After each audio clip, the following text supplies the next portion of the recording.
Well, much of the world is already occupied, and we need to go find some new space. And non-traditional channel partners are all the rage. We're trying to find folks that you wouldn't think would handle your product, and we're going to try to get them to handle our product. A quick example might be buying a cell phone at Walmart. You don't expect to buy a cell phone at Walmart. They're a non-traditional partner. So let's talk about how we might do this. We're going to look at our current customers first and see who else are they buying from. You know, there's some good folks to go stir up there as well. I call this the down then up approach. We're going to find more people like them. Okay.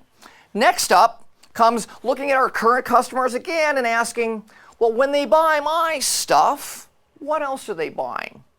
I was in the hardware business, you know. In the hardware business, they're buying software too. If you're in the circuit business, they're buying routers too. Those are the other things that go along with it.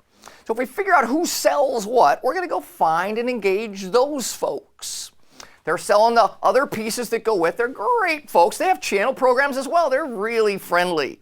They love to go to lunch and dinner and meet other folks because you're going to be able to turn them onto deals as well. Now, using the company pages is really helpful here. We talked about our own company page all around, but you know what? Company pages of others, especially helpful. We might have found a person and had a target out here and find that there's really someone better over here. And through the company page, we can see the other folks that are working there. Okay? We see a few folks that are working, we can click for more and see a lot more. You can even subset this and sort of search within a search. So you might look for as well the locations where they're at and notice where there's a lot of users. If you see there's a lot of folks in Atlanta or a lot of folks in Seattle or so, well, I'd specifically say, hey, we got to have a plan for going after that. And the contact information is usually there. If they've done a good job of their company page, they probably put in some products and services as well. And I'm going to look on down and see what they're proud of. If they took the time to put these products and services into LinkedIn, we're going to take the time to read them because this is all background stuff we're going to spit back at them. Another one I love is seeing the job listings. Because if they're hiring a lot of folks in some way, call it intellectual property people or hardware folks or whatever, you know, that lets me know that that's where they're headed as well. Channel partners want to know that you're interested in their business, that you've done the research. Tell me what you sell is not the first question when you go to meet these folks.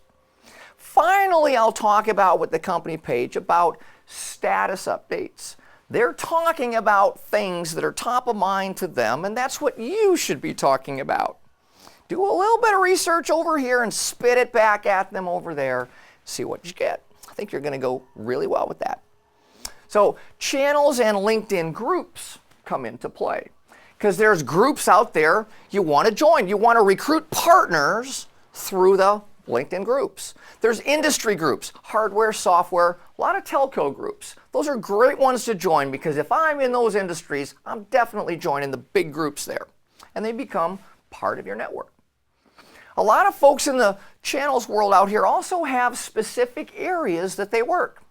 If you worked in Colorado or Denver, you'd want to join the Link to Denver group. There's 26,000 people there. A lot of techies, if you know what I mean.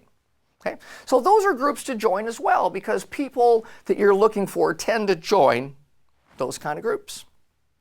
Now, the environment is one out here where we sometimes have vertical markets, not just regions, but vertical markets. Let's say maybe healthcare, education.